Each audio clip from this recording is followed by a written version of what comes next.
নমস্কার বন্ধু, আমার চ্যানেলে সকলকে জানাচ্ছি স্বাগতম। আশা করি সবাই ভালো আছেন, সুস্থ আছেন এবং আমিও ভালো আছি। সকালবেলা সমস্ত কাজ কমপ্লিট করে এখানে এই যে কাপড় কাচা হয়ে গেছে আমার এক বালতি। তো এখন যাব ছাদে সব শুকনো দিয়ে আসবো। শুনুন, এই জুতোটা অনেক দিন হলো, তো মানে জুতো স্ট্যান্ডে ছিল, ও পরছিল না। এবার আমাকে বলছে ধুয়ে পরিষ্কার করে দাও, তারপরে আমি পরবো। যেহেতু কালো জিনিস তো অনেক সময় অনেক দিন ধরে ব্যবহার না করলে একটা সাদা মতন ছাপ মতন হয়ে যায়, ধুলো ময়লা বসে গেছিলো। ওই জন্য জুতোটা পরিষ্কার করে দিয়েছি। এবার যাবো ছাদে শুকনো দিয়ে আসবো।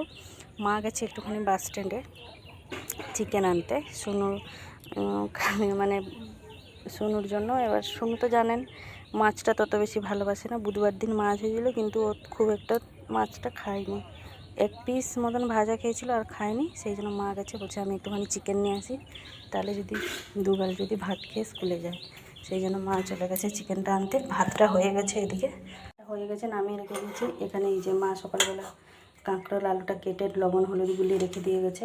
আমি ভাজবো চিকেনের জন্য, আলুটা আলাদাভাবে ভেজে নেবো, মশলা ফসলা বেটে সব রেডি করে রাখবো। মা শুধু এলে রান্না করবে। আর এই যে দুটো আলু ভাতে, এটা আলাদা করে রেখে দিই আমার জন্য। আমি যেহেতু আজকে চিকেন কোনো কিছুই খাবো না, নিরামিষই খাবো, আলু ভাতে। আর এই যে কাঁকরোল আলুটা ভেজে নেবো, এই ভাজাভুজি আর আলু সিদ্ধ দিয়ে ভাত খাবো।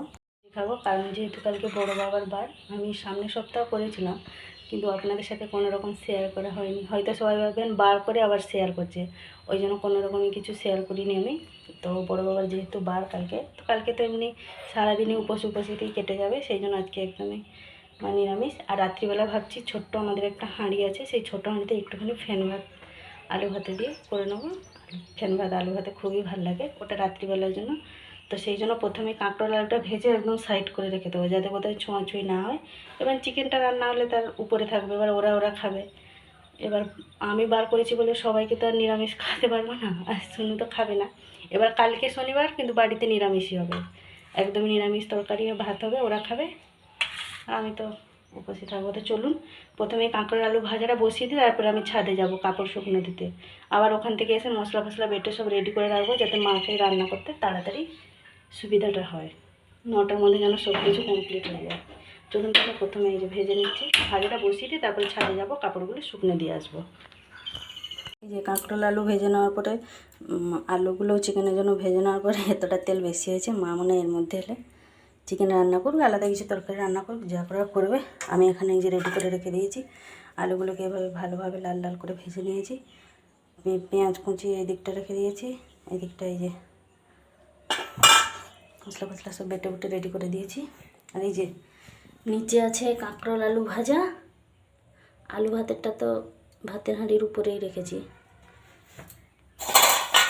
এই যে কাঁকরোল আলু ভাজাটা নিচে নামিয়ে রেখেছি, আলু ভাতটা তো উপরেই রেখেছি।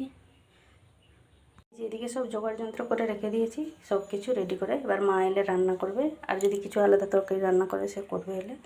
এবার আমি যাই ওদিকে, প্রায় সমস্ত বোতলগুলোই সব খালি, ওগুলো সব জলগুলো ভরে সব ফ্রিজে রাখতে হবে, একটু জল নেই। এই যে বেজে গেছে 9:50, সুনুকে ভাতটা খাইয়ে দিয়েছি, ও এখন চান করছে। জলটা আমি আগে থেকে ভরে রেখে দিয়েছিলাম। তো আজকে কিছু একটা কিনে দেবো ওকে টিফিনের জন্য। আজকে আর বাড়িতে কিছু টিফিন তৈরি হয়নি, খাইয়ে দিয়েছি। এবার আমিও রেডি হয়নি, ওকে আবার স্কুলে নিয়ে যাব।